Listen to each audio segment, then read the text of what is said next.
Hey guys, welcome back to the channel. So today we got another shop talk video, and today's topic is going to be how shops deal with comebacks and how it works when it comes to that. When it's behind the scenes, I guess you can say, how we wind up getting compensated for parts failing and things of that nature. So with that said, before we go ahead and begin, guys, if you guys haven't subscribed to the channel, go ahead and the subscribe button down below, and let's go ahead and talk about today's topic. So today's topic is comebacks, guys, and I really hate comebacks because when you take your time and you do a job and then it fails and you have to do it all over again, sometimes it's not as easy or as profitable as the first time.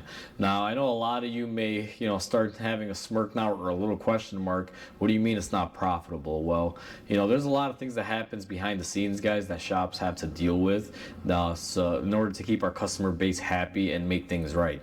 So typically, for this example, I'm going to use a brake job. Let's say we did a pad and rotor job on a vehicle. We put it together, customer paid us, car's headed down the road, drives about 20 miles, and let's just say the pad delaminates and all the material runs away, and one of the pads and rotors is basically grinding metal to metal. Customer brings the car back and says, hey, I don't know what happened. You lift it up, you find that the brake pad let loose. It was manufactured incorrectly, but now you got to redo everything. Now my stance on this as a shop is, let's say this only happened to one side. I don't like just doing one side, guys. I like doing things in sets, especially when it comes to something like a brake job. If you paid me to do two rotors and both sets of pads, for example, let's say on both sides, I guess you can say per axle. If I did the axle within itself and you replace both rotors and you got a set of pads, I'm not going to feel right about just replacing one side for you, especially if the other side has some miles. So typically you're going to wind up getting a whole new brake job. Now in the back channels, the way this has worked out is obviously I would have had bought these parts as a shop to put on your vehicle. So what I initially do when this happens is I will look up and reference where I purchase the parts from, which vendor I use. Now I do have multiple vendors because not one parts vendor will always have everything, so you got to have multiple vendors. So what I always first do when this happens is I'll go ahead and verify the issue. Once I verify the issue on the car and I figured out what the problem is, I'll call the vendor up and I'll explain to them, hey, listen, I bought a set of pads and rotors. The brake pad delaminated, it was made faulty, and now this is the issue. I'm gonna need a new set of pads and I'm gonna need a set of rotors. Now after I make that phone call, the parts vendor will basically go ahead and make that order and ship it out to me.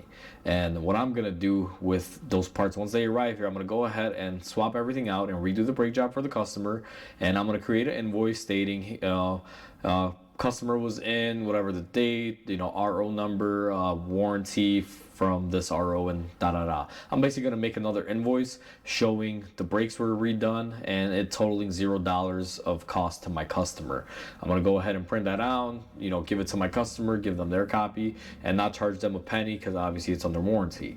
And the customer's gonna leave and drive their car. Hopefully no more issues. Hopefully everything's fixed up now.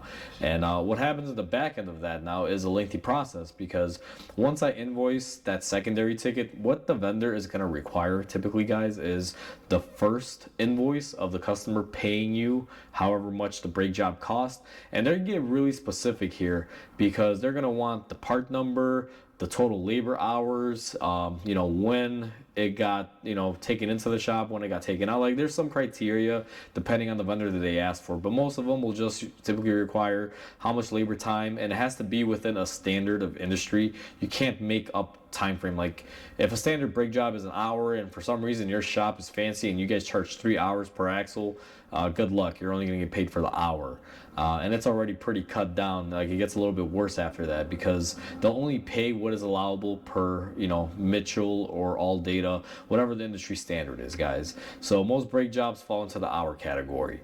Now the way this works is after you show your invoice and it has all the things on there, like the part numbers, how much they paid, when you did the job, your RO numbers and all that, and then you take your secondary RO, the one showing no charges but you had to warranty the work, and you're going to submit these papers to your vendor.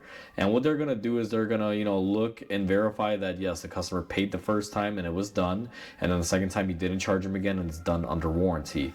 And then what they're gonna do is they're gonna issue you a credit. Now, what a credit is basically is they're going to look at all the paperwork and see, let's say, like my shop rate is $120 an hour, guys. If I build out the customer 1 hour at 120, they're going to look at that hour and they're going to say, okay, well, our maximum warranty benefit on this is going to be, let's say, $60 per hour.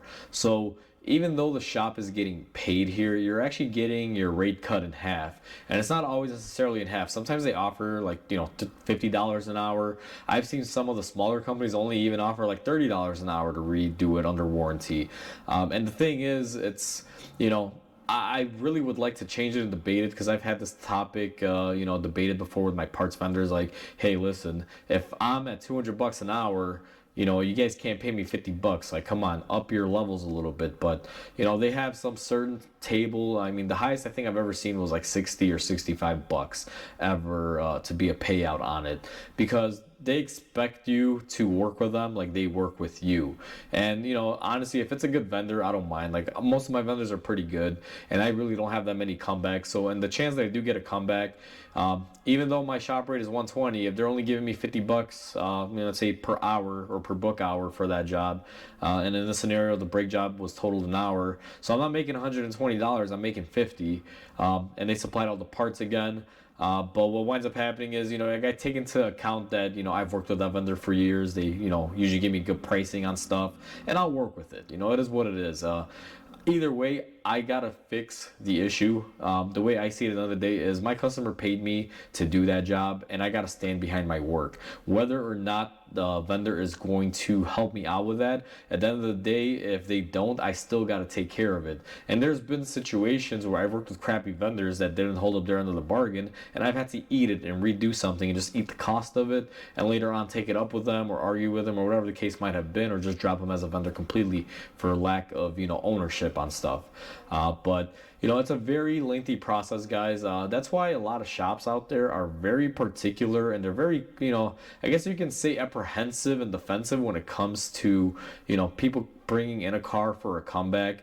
I've worked in shops where, it's mainly apparent in dealerships. If you have a warranty for a dealer warranty, for example, let's say you bought a new Toyota and you're coming back in because you had something fixed, and then you're claiming it's doing the same thing again, they're very stringent. Like, they're going to go through everything and verify, because simply they know that the tech is not going to be happy to rework again under a warranty rate. Most labor rates, when you're working flat rate, will have two rates. One will be customer pay, which will typically pay, let's say, an hour for brakes, and then you have warranty pay, which will typically pay only, 0.4, which is about, 20 minutes. And there's a big thing on that, because they expect you to give a discount to, the company or the vendor or whoever. Kind of the same way, most vendors only pay $50 per hour, or they can lower their rate compared to the shop rate. And this is why it's, very crucial and very stringent process when you come in for warranties. Even me, when a customer calls me in and says, hey, I got a issue with the job you just did, I'm not crazy rather by, oh no, I tell them, hey, you know what, bring it in. If it's something that we did wrong, we'll take a look at it. But I'm like, I have to verify it first. And sometimes this does piss people off, because let's say it's a brake job and it's coming back in for a warranty. I try to do the best job possible to try to get that car in as early as I can, but sometimes you'll already have cars in here, and I hate sounding bad when it comes to this. I gotta finish whatever I have in front of me in order to take your car, even though you have paid me, and I agree. I'm not letting you sit out there and not taking care of your car, but you just gotta work with your scheduling. Like, I've had it where I've had a warranty come in, and I had, let's say 3 cars for that day, and I told the customer, like, hey, listen, if you want to bring it in today, feel free. I'm more than happy to take a look at it, but I won't be able to work on it if it does need anything, if I can verify the issue, until tomorrow or the next day. And sometimes they'll get pretty mad, like, what do you mean, I already paid you, and now you're leaving me out to hang, and this and that. And it's not the case, guys. You have to work on schedules. If I did something to the car, let's say I replace your brakes and you have a issue with them, I'm more than happy to fix the issue. It's just that you gotta also remember that we are a running shop, and I will try to get you in as soon as I can without impacting other work, but I also do have to take care of things that are currently active in the shop. If I have two cars, let's say, in the shop right now, and I have another car waiting outside and I have a warranty job coming in, if I verify the warranty job needs to be redone, what I'll try to do is I will actually try to finish the work that I have and try to get that warranty car in and get it done before I try to proceed to the next car. I kind of try to jump the line if I can, just because that customer already paid me previously to do the job, and I don't want them to feel some sort of way like I'm not wanting to help them. I don't want them to feel like they paid me and now I don't care about them, because that's not the case. I care about all of my customers and any work I do. I'm very prideful when it comes to my work, guys. I'm not like all these other mechanics that just do the job to do the job. Since I'm a sole owner and I run my own shop, I pride myself in work. I want to make sure my customers are treated well and make sure they're happy, because that's what causes repeat business and your business to flourish. And that's just kind of where I'm at with it. I try to be very good about this stuff and take care of customers any way that I can. So, this is just a quick video, guys. Hopefully, you guys found it interesting, because a lot of people do know that, shops will do stuff under warranty, but I'm sure a lot of them never knew the back end process of it that we have to go through and what a shop basically has to endure, because even though we get paid, guys, we don't get paid exactly the same as we would on a regular customer pay job.